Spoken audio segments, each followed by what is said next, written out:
फ़ातिमा बिनते अब्दुल्ला। फ़ातिमा तो आबरूए उम्मते मरहूम है, ज़र्रा ज़र्रा तेरी मश्ते खाक का मासूम है।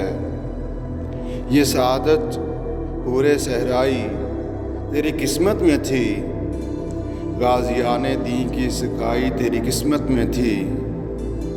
ये जिहाद अल्लाह के रास्ते में बेतेगो सुपर है, जसारत आफरी शौक़ शहादत किस कदर। ये कली भी इस गुलिस्तान ख़ज़ां मंज़र में थी, ऐसी चिंगारी भी यारब अपनी खाकस्तर में थी। अपने सहरा में बहुत आहू भी पोशीदा हैं, बिजलियाँ बरसे हुए बादल भी ख्वाबीदा हैं। फ़ातिमा गो शबनम अफशां आँख तेरे गम में है, नगमा इशरत भी अपने नालाए मातम में है।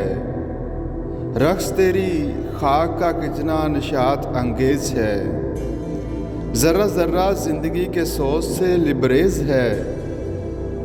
कोई हंगामा तेरी तुरबत खामोश में, पल रही है एक कौम ताज़ा इस आगोश में। बेखबर हूँ गरचे इनकी वसअत मकसद से मैं, आफरीनिश देखता हूँ इनकी इस मरकज़ से मैं। ताज़ा अंजुम का फ़ज़ाए आसमां में है ज़हूर, दीदाए इंसान से महरूम है जिनकी मौजे नूर। जो अभी उभरे हैं ज़ुल्मत खाना अय्याम से, जिनकी ज़ो नाआशना है कैदे सुबह शाम से। जिनकी ताबानी में अंदाज़े कहन भी नौ भी है, और तेरे कूकब तकदीर का परतव भी है।